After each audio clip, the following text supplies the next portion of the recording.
terrarium ជាមួយខ្ញុំដំបូងយើងដាក់គ្រួសទ្រាប់បាតសិនគ្រួសនេះវាសំខាន់សម្រាប់យើងចង់ការពារពេលយើងស្រោចទឹកជ្រុលអញ្ចឹងហើយទឹកវាអត់នៅបៀមជាប់ដីចុះវាធ្លាក់ទៅក្រោមអញ្ចឹងហើយខ្សាច់នេះវិញគឺវាដូចតែគ្រួសនឹងដែរទេគ្រាន់តែខ្ញុំដាក់ឲ្យវាមានពណ៌មើលទៅវា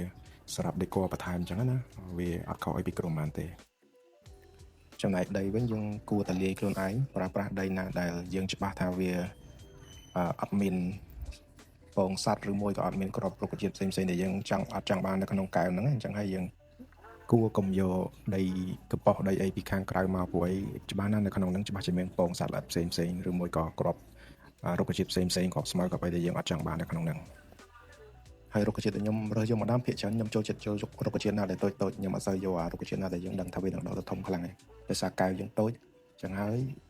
យើងរើសរុក្ខជាតិទៅតាមហ្នឹងវាអត់សូវសម្បូរទេរុក្ខជាតិណាដែលតូចហើយអាចដុះបាននៅក្នុងមជ្ឈដ្ឋានរបៀបហ្នឹងអញ្ចឹងហើយតើយើងស្គាល់រុក្ខជាតិច្រើនណាស់យើងដើរជ្រែរោរុក្ខជាតិច្រើនណាស់ដើម្បីមកតេស្តសាកល្បងអញ្ចឹងណាមិនដឹងថាមួយណាដាំរស់មួយណាដាំរស់ហើយរវល់តាជក់ដាំពេកភ្លេចថតខ្លួនឯងដាក់មកចូលក្នុងកែវហ្នឹងហើយអានេះថ្ងៃបន្ទាប់មកទៀតខ្ញុំឆ្លៀតមើលទៅស្ទើរអីខ្ញុំអាចរករុក្ខជាតិមួយពីរមកដាក់ថែមអញ្ចឹងណាហើយនេះខ្ញុំរោយខ្សាច់